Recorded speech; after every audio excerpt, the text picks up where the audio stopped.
Philosophers studied her metrical innovations, playwrights quoted her verses, and performers sang her compositions throughout the Hellenic world. Her complete works filled 9 precious volumes, treasure house of lyric genius.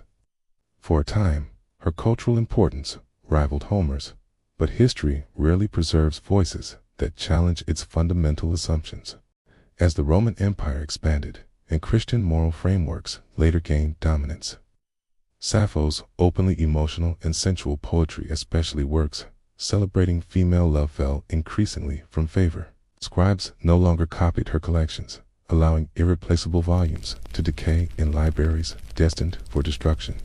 Some scholars believe church authorities intentionally suppressed her works, viewing her celebrations of physical beauty and same-sex desire as dangerous to established moral order. By the medieval period, while her name persisted in scholarly references, her actual words had largely vanished. More than 1,000 years would pass before fragments of her verses re-emerged, some excavated from ancient Egyptian rubbish heaps, others preserved as quotations in ancient grammatical treatises.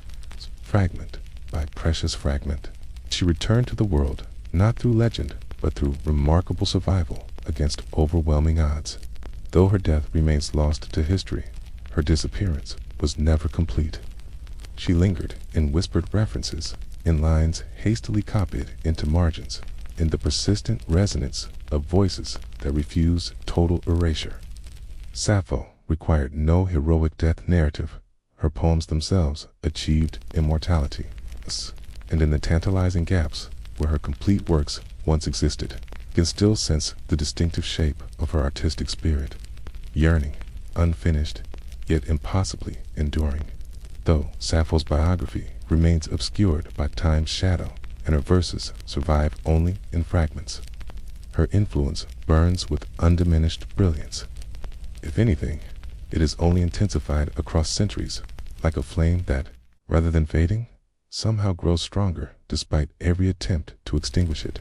Each generation has discovered her anew. Renaissance humanists pored over her surviving fragments, marveling at her exquisite emotional precision.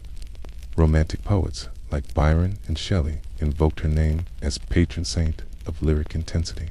During the 19th and 20th centuries, conversations surrounding gender and identity gradually reawakened.